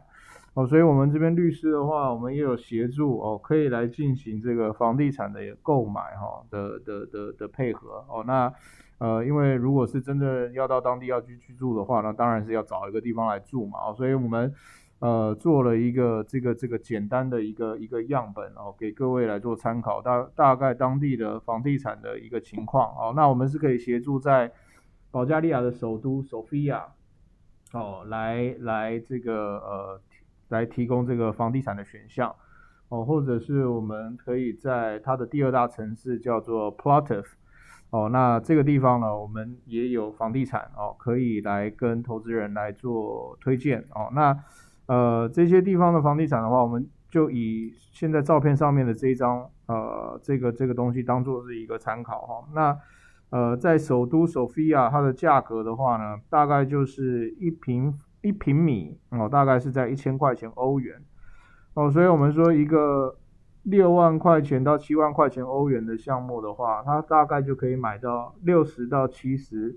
平米的一个大小所以可能是隔成1房1厅1卫那可能前面还有带着一个阳台那以这样子的金额那它离市中心像是这个 City Center 那大概就是10到15分钟左右的一个车程所以距离的话是非常近的，交通也都很便利就非常靠近市中心点哦这样子的一个位置哦，所以当地的价格事实上不贵哦，所以额外的话，通过这样子的方案，那额外如果申请人他花一些钱啊，事实上可以买到一个很不错的住宅，让他在等待身份转换，从临时居留权转换成有居的过程当中的话，哦，它是可以有这样子一个房地产可以运用。那房产现在的市场也一直都在往上哈，所以他可能在自己住在这个地方取得到永久居留身份，他没有打算居住在保加利亚的话，他事实上是可以把这个房子卖掉哦。那卖掉之后，可能还会有一些房产的增值的一个价值。好，那我们这边会推荐的房地产的项目，都不是在还是一个计划案哈，那它可能都是已经取得到批文，已经在建设当中，在接下来的1年、1年半左右的时间就可以完成，就可以交屋的哦，所以那不是说什么还要盖3年，还要盖5年哦才可以完成哦，所以这些都是现在的市场上面哦，那所上架的产品哦，就是正式都可以来进行做销售。那申请人他在申请取得到了之后那这个临时居留权取得到，它事实上是可以马上运用这些住宅的。Peter, go ahead. Okay, so this was about the project in Ovce Kupel. Do you have the other projects, or it is only this project now? This is the only one. Okay, this is fine. Yeah, so if a client of ours decides to buy a property, let's say one of these apartments or any other property, for the purposes of residing in Bulgaria to convert the temporary residence to PR, we can assist with buying the property. So the clients, they may buy property residing physically in Bulgaria, or they can buy the property remotely by simply giving a power of attorney to our law firm. So the client authorizes us, signs a power of attorney with the nearest Bulgarian embassy or general consulate. And with this power of attorney, we assist with the entire procedure. So we make sure that there are no any debts over the property. We ensure who is the real owner of the property. So we do all due diligence checks about the property before the client actually buys the property. So actually this is the value of the service. So you know what you're buying. Yes, we have the complete set of documents before you sign any contract. So before you sign the preliminary contract to buy a property, we check who is the owner of the property and all due diligence of the property. So before signing the final sale contract, we also do the same. We again check the due diligence of the property, because from the time of signing the preliminary contract to actual signing the final contract, there may be some gap of time, which may make some issues of the property. Usually, this doesn't happen. Quite common, and all these deals, they go quite smoothly, especially when we talk about new buildings, because currently the Bulgarian legislation requires from all the developers to have funds which guarantees that they have sufficient funds to finalize the project. So right now, the developers, they're quite limited to obtain financing from banks. So let's say that they cannot sell quickly all the apartments, so the bank can foreclose the developer company. But now it is not longer the case, because all the developers, they have to maintain a company fund that guarantees that the developer has sufficient funds to finalize the project for himself. And yeah, so for the properties, as I said, yeah, so it can be done all remotely. So 对，所以我们讲说购买的这个程序哈，那他们律师事务所是可以协助直接协助这个申请人来在海外进行购买那当然就要授权给他们律师楼必须要签署这个 POA 那个律师代表信那这个 POA 的话要进行公证认证这样子的一个动作那他们就可以全权授权他们来对于这个开发商项目的调查做尽职调查报告还有这个到底谁持有这个产权啊，做产权调查这些动作等等到最终的完成销售的合约的签署那还有提到说因为这些项目的话都是新的开发案所以新的开发案的话，现在政府他们对于开发商来讲的话，它都是有要求必须开发商要做出担保就是他要有担保足够的资金可以完成这个项目所以这个都是在政府方面所监控的所以在整个交易上面的话应该是不存在于任何的问题因为这些都是新在盖的这些项目不过更安全，当然我们是提供就是律师这边可以授权来协助这个买方来做所有的尽职调查的这些动作。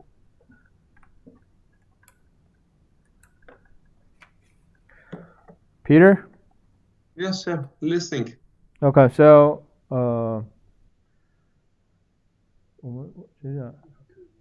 yeah, so I guess that's everything we need to cover today. Is there anything else I'm missing? Okay, no, actually, if you like to, I can summarize everything in a few sentences about the program, the citizenship program, about the trade rep office. But yes, in fact, I think that we've been... yeah, go ahead. I think after you summarize, after you make your summary, and we can open up the Q&A session for a few minutes. Oh, okay, that's great. Okay, so for the Bulgarian Citizenship by Investment Program, it is much better than the Malta and the Cyprus programs. The required investment is just half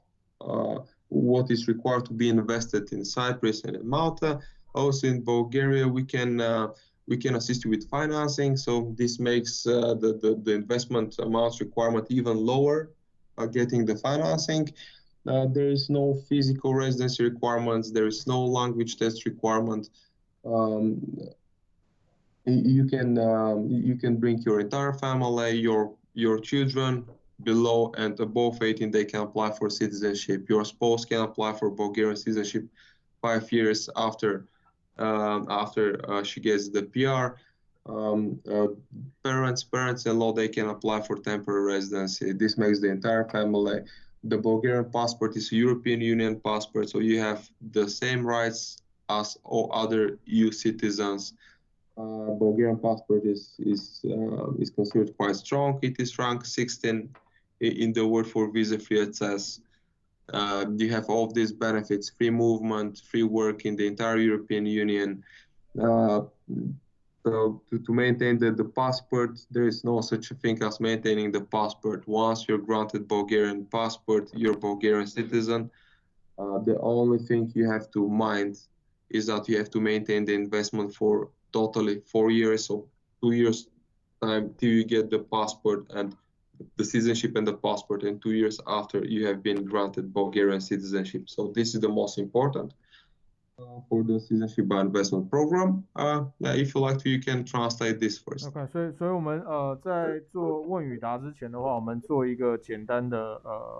这个 summary 就是项目的几个主要重点。那所以我们第一个讲到就是保加利亚的公民投资的项目所以它的几个要点的话，就是跟市场上面主流的马耳他、塞浦路斯来比较的话。那它所需要花费的开销它的投资的这个成本可能是1半那并且我们也提供融资的项目所以可以再把投资人自己要拿出来的投资资金又再把它降得更低那没有居住的要求，没有语言的要求那取得到一个申请人取得到公民的身份全家事实上都可以透过它而取得到自己的公民的身份包括说子女包括说配偶但配偶可能他的等待时间会稍微比较长他是自己 PR 要等待5年之后申请到公民还有父母亲这个配偶的父母亲都可以透过一个人全家都可以带过去。那保加利亚护照就是欧盟的护照所以你跟欧盟其他国家的公民所享受到的权益都是一模一样的。那保加利亚的护照呢，也是一个很好用的护照，它免签的国家非常的多那你在欧盟的其他国家，你是可以自由的居住或者自由的工作，到欧盟的任何一个国家那保加利亚公民身份取得到了之后，它是没有任何的限制在一旦你取得到公民身份，你就永远都是保加利亚的这个公民那只不过投资的时限的话就是你公民持有这个债券是持有4年的时间取得到公民之前你可能已经持有2年了那取得到公民之后呢，你是要维持2年的时间所以你是总共持有这个国债4年以后才可以进行国债的销售。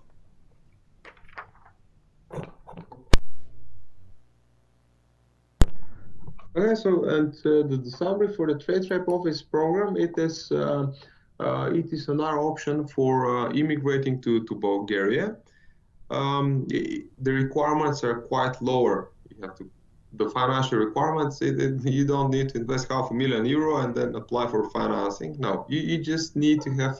a limited company outside of Bulgaria. This can be a limited company in Hong Kong, Singapore, Malaysia, mainland China, or wherever. And the jurisdiction of incorporation of the company does need to be your nationality. So if you're, for example, a citizen of mainland China, you don't need to have a company in mainland China to apply for the opening of the trade rep office. But you can have a company incorporate elsewhere around the world. So this is the first thing. Second, if you don't have a company, that's great. We assist you with a ready-made company that was incorporated 2 years ago, and it satisfies all the requirements by the Bulgarian Commerce Chamber and the migration officers to be granted the business visa and the Bulgarian residency. And on this temporary residency, you can also bring your wife and your children and your parents and parents-in-law. So it is a trade rep office program, and you still can bring your entire family to Bulgaria. It takes you 5 years to permanent residency and 5 years to Bulgarian citizenship. So here for the PR, you have to reside in Bulgaria for 2.5 years, only if you decide to convert to permanent residency. In a case you don't want to convert to permanent residency and apply for citizenship, then you don't need to buy a property, then you don't need to reside physically in Bulgaria, but you can renew annually your trade type office and temporary residency for as long as you need to.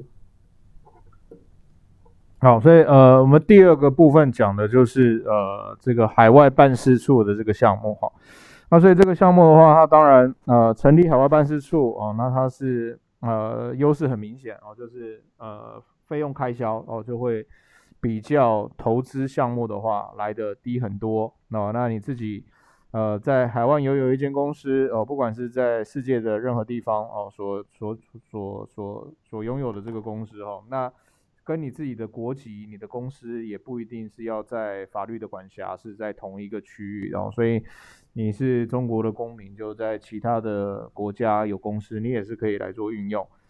所以那如果自己没有公司的话，那我们也可以协助进行安排就是取得一个已经存在并且符合这个2年成立以上的要求的这些公司来进行股份的购买那我们会来准备所有的文件，包括说从商务厅这边来取得到所有公司里面的资料，来辅助投资人来进行申请那这个申请主申请人在取得到身份之后，他也同样的可以带自己的配偶还有小孩子女，还有包括说父母亲还有配偶的这个父母亲也都可以一并的在申请当中也是可以以后未来是可以带去的那但申请的时间的话会比刚刚所说的债券投资的计划来的比较长因为你需要5年的时间以后你才可以申请永居，那取得到永居之后呢，你要再花5年来取得到护照的身份那在从临时居留权到永居，你是要5年以内住满2年半的时间你才可以做这个永居的转换。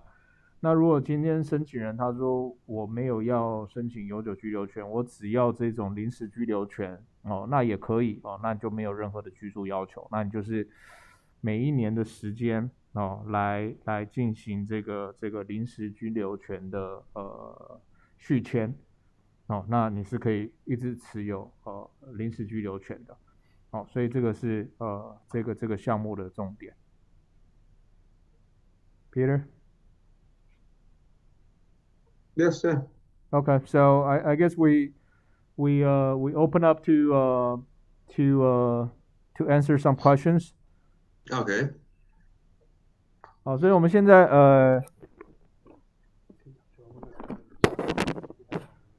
好，所以我们现在刚刚讲的这些项目的计划如果各位大家有问题的话，我们可以直接用打字文字的方式，可以在这个是一个 app 嘛，是不是？在留言板上面大家有问题的话，就可以以留言的方式提出来。好，那我们就因为这个律师还有他这个父亲都在这个线上所以大家现在有问题关于保加利亚的我们都可以现在提出来询问。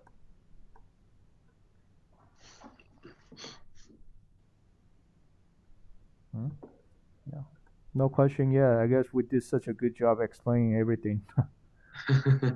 I hope so. Yeah, we got pretty much everything covered.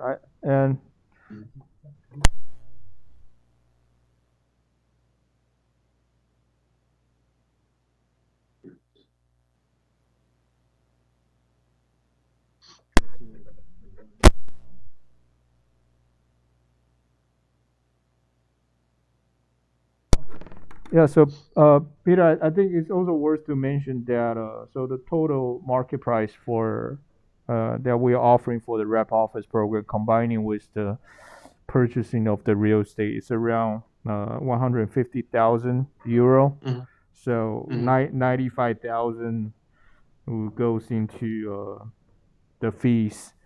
for the immigration part, and the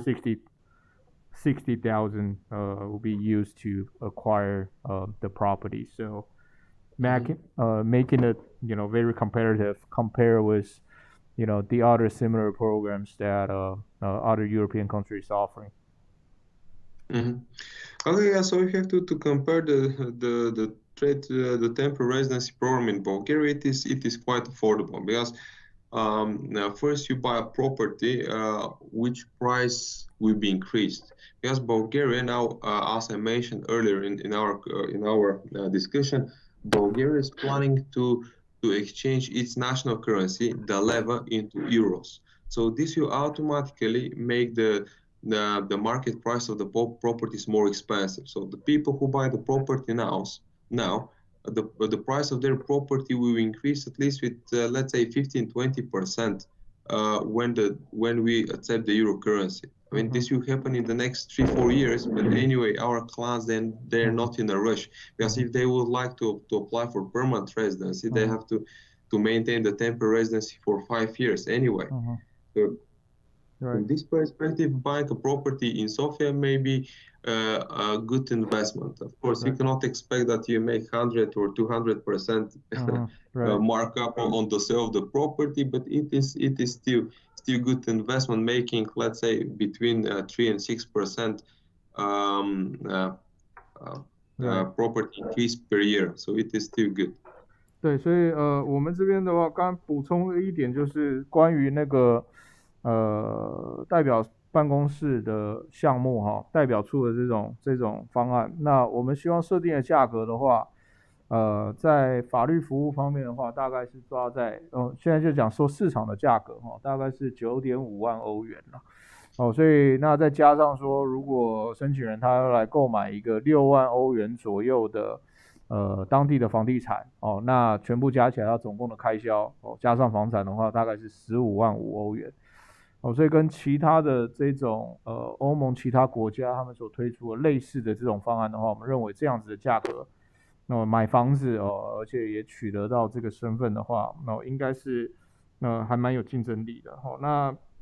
再加上刚刚 Peter 他所补充的就是现在的房地产事实上入场的时机还算是蛮好的时机点，因为刚刚有提到说现在他们在转换这个当地货币到欧元的作为通用货币的这个过程当中，所以一旦转换成功以后那房地产的价格应该可能会往上升个15%至20%每一年可能3到6% 的一个成长。那因为你本身你是5年的临时居留权之后才要做这个 PR 的申请嘛，永居的申请。所以你这个5年的过程当中，你居住在那边，5年之后，你如果想要把房地产卖掉了，那到时候欧元的这个转换成功，成为当地货币，房地产它应该也是往上涨的所以这个可能也是一个可以跟申请人来介绍一点。So Peter, I got 2 questions. Okay. The first question is whether do we have any success records for to help people obtaining the citizenship through the investment program? Okay, so we ourselves as a firm, we don't have such a ratio. Actually, we have never been preparing such a ratio, but I believe that there is some official statistic by the presidency about the number of people who got Bulgarian citizenship. But perhaps it is good to prepare for next conference. We're talking about our firm's record, whether we help people to obtain the citizenship. Mm-hmm. Okay, I mean that you need some statistic. No, not statistic, just whether we have success records. And I believe the obvious answer is yes.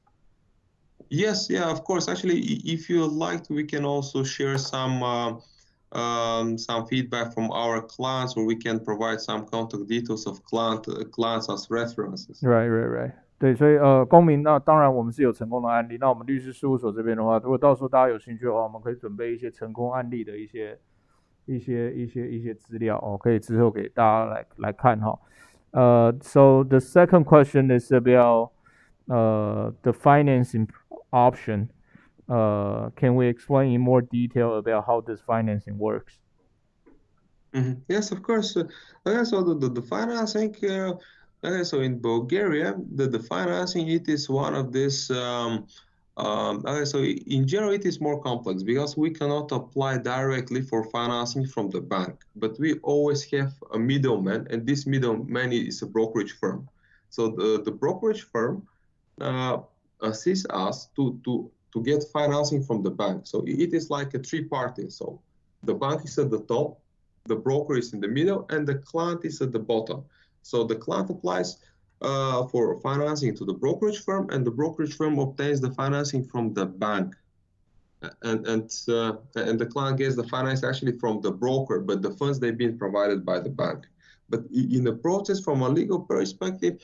it is so from operational perspective, it is quite complex. From legal perspective, it is quite simple. So it's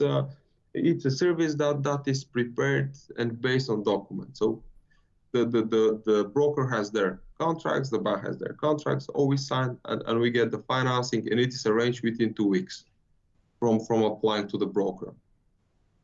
So the client themselves would need to come up with 560,000, and like you said, the broker via the bank via the broker can only provide the finance up to 90% of the value of the bond that is being pledged to the bank. So the client need to come up a little bit more than 512,000 to 560,000. So 90% of the 560 combining with the 560 would add up to a total of just exceeding $1 million, 1 million euro, in order to qualify for the fast track. Exactly. So unfortunately, the bank can cover only 90% of the value of the bonds. Otherwise, it would be too good if you could provide more financing. Right. It would be just too good. So this is the bank they have their financial control, so they cannot just finance the entire investment. So when you go to buy a property, you get a mortgage for like 70 or 80% of the value of the property. But when you buy bonds, actually the banks are quite generous to provide you up to 90% of the value of the bonds. 对，所以我们说这个融资模式哈，那再跟各位做一点补充。哦，那因为保加利亚的政府这边的规定的话，是你自然人哈、没有办法直接向没有办法直接向银行取得到融资，所以所有的融资行为都是必须要通过中间的融资公司哦，就是 brokerage firm 哦，那这种证券公司哦，所以它总共它是有3层关系，是银行这个中间的 broker 哦，向银行申请融资贷给客户哦，所以你客户取得到的融资的资金是来自于银行，但是中间是必须要透过一个 investment broker 一个投资中介来做融资的安排。那融资的金额最高是可以融资90%哦，它不可能是融资到100%哦。原因是因为像我们买房地产拿去跟银行做抵押，贷出来的钱也不可能是房子的价值的100%嘛，可能是7成到8成。哦，但是债券的话呢，这个银行它可以贷出来的钱是债券的价值的90%。哦，也就是说，第一张债券的购买的话，哦，是这个第一张债券的这个购买哦是51.2万哦，那如果是要进行融资的话，那是56万哦，因为56万你贷出56万的90%出来，加上原本的56万，这样总共投资的金额是超过100万，那100万的话就可以符合这个100万就可以符合这个公民快速通道的申请哦，所以操作的模式大概是这个样子。投资人的金融账户信息是否会进行 CRS 交换？投资人的金融账户信息是否会？金融账户应该是指的是说investment broker 的 account 吧。So Peter, the question is regarding to the investor who will be entering or will be have an account under the investment broker to acquire the bond. And the question is about whether such account, the information of such account will be used to, there's the country's governments right now they exchange individuals' banking information with one another. And in China, there's a system called CRS. It's like a global, financial exchanging information, and it's common reporting standard. I don't know if that rings the bell to you. Yes, I got it. Okay, so the question is about whether the account under the investment broker, the information of such account will be shared within this common reporting standard. Okay, yeah, so actually it will be shared. However, the class so it has quite logical explanation. So you can have a brokerage account with any brokerage firm around the globe. So actually, your local tax authorities, they will see that you have invested in Bulgarian government bonds, but they don't know that, for example, you participate in Bulgarian Citizenship by investment program. And it also depends the country of the origin of the clients. So, for example, for some nationalities like Hong Kong and Taipei, the Bulgarian tax office does not share information with Taiwan, for example, or with some other countries, because actually there are certain countries the Bulgarian government don't exchange financial information, but even if they share this information, they see that the person X, he invested in Bulgarian government bonds, but it does not say that this person is applying for Bulgarian passport. 对，所以这个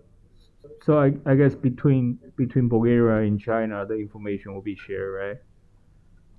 Yes, actually it will be shared. OK, 所以CRS 的话，因为投资人所购买的债券是在证券公司旗下，保加利亚当地证券公司旗下。的这个来做购买哈，所以 CRS 的话，这个信息是会交流的，是会交流出去的，但是它所交流出去的当然就是你购买了这个多少价值的债券，在这个证券公司的账户底下所持有，所以这个是会的。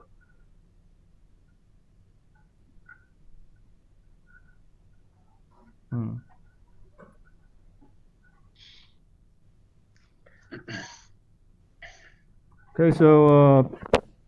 Peter, I guess that's all the question that we have for now, and maybe we want to wrap it up. Anything you want to say just for the last minutes or so? Okay, so I believe that we already discussed everything in quite more details. And I would say that it is not just because we are a Bulgarian law firm, but we really believe that the Bulgarian Citizenship by Investment program is very attractive right now, and it really seems to be better than Malta and Cyprus, not just because of the half investment requirements here in Bulgaria, but also because of the successful ratio of clients. I mean, it seems that the majority of the citizenship by investment applications that are approved, also the requirements are still quite low. I mean, you don't need to reside in Bulgaria, you don't need to be fluent in Bulgaria, and also you can apply for financing. So perhaps it is one of the best citizenship by investment programs at this moment, at this very moment. And so we're looking forward to assist more clients. OK， 所以因为我们总结一下的话，当然就希望说大家在保加利亚的这个项目的话，可以跟我们这边来做配合哈。那因为保加利亚项目我们认定是比较于其他欧盟国家的话，它是相信是足够有吸引力的啦因为本身你所花费的开销，你申请的这个时间，还有你的成功率又加上说我们这边可以提供融资的动作所以总共花费的成本来取得这本欧盟的护照事实上是相对的会比较低，而且也是速度也是蛮有把握的所以那我们也提供不同的选项给申请人来做申请因为像我们之前的话有申请人他是不做融资他不在当地开户他自己用他自己的银行户头购买了第一张债券，取得到公民取得到 PR 再自己用自己的户头去购买第二张的债券取得到公民的身份，所以我们也并没有限制说他一定要进行融资的动作，一定要用我们当地的 investment broker 他也可以用他自己的银行来完成我们提供法律的服务，当然也是可以的不过它的成本开销当然就会比较高所以要做融资的我们可以配合安排不想花那么多钱做融资或者说他自己愿意债券就在他自己的名下他来进行债券的购买，2张债券都他自己买，那我们也可以来进行协助所以应该是很有弹性的，可以让投资者自己来做选择。那另外花更少钱的话，可以做代表处的办事处我刚刚有讲到说这种做法你基本上就是手续费的申请费用法律服务费那它额外的还有一些钱一些资金可以来去做房地产的购买所以那种做法虽然说花费的时间会比较长但是也是可以最终达到同样取得到公民的目的所以花多一点的钱可能你到达目的地的时间就会比较快速嘛那你花少一点的钱，你同样会到达目的地，但是可能就花比较久的时间所以那这些都是跟我们这边律师来做配合的。那我们可能今天的会议我们到这边就告一个段落了那接下来的话我们北京、上海还有我们南方这边香港、深圳那同事大家应该都很熟悉都可以后续上面的细节或者说想要取得到文件，想要再询问的问题，都欢迎跟我们各个分公司办事处的经理在做之后的联系。